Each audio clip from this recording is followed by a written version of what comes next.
ऋषि बोले, देवी जी का इस प्रकार का वचन सुनकर दूत क्रोध से लाल होकर वहां से चला आया।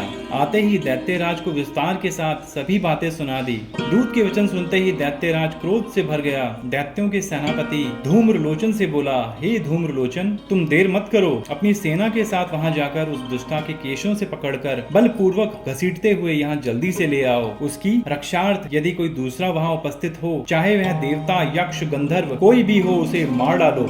ऋषि बोले, आगे पाते ही वह धूम्रलोचन दैत्य 60,000 असुरों की सेना लेकर शीघ्र चल पड़ा। वहां पहुंचकर उसने हिमालय पर विराजमान देवी को देखा और ऊंची आवाज से बोला, अरे शुंभ निशुंभ के पास चल। यदि अभी भी प्रसन्नता पूर्वक मेरे स्वामी के पास नहीं चलेगी तो स्मरण रख, तुझे बालों से पकड़कर घसीटते हुए बलपूर्वक मैं ले जाऊंगा।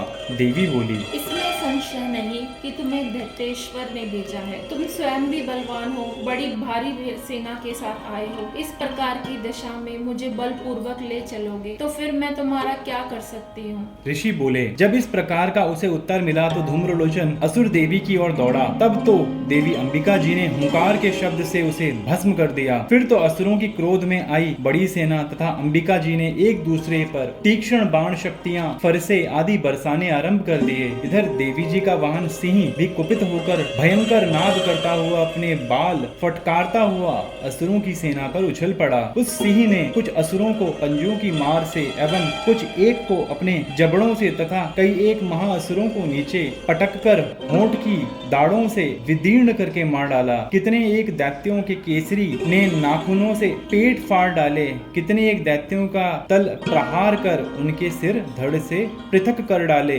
दूसरों की भुजाएं, सिर आदि छिन्न भिन्न कर दिए। कितनों के पेट फाड़ फाड़ कर गले के बाल फटकारते हुए सिंह ने रुधिर पान किया। अत्यंत कुपित हुई देवी जी के वाहन बलवान सिंह ने क्षण भर में दैत्यों की सेना क्षय कर दी। देवी जी ने उस असुर धूम्रलोचन को मार डाला। देवी के वाहन सिंह ने भी सारी सेना का क्षय कर डाला।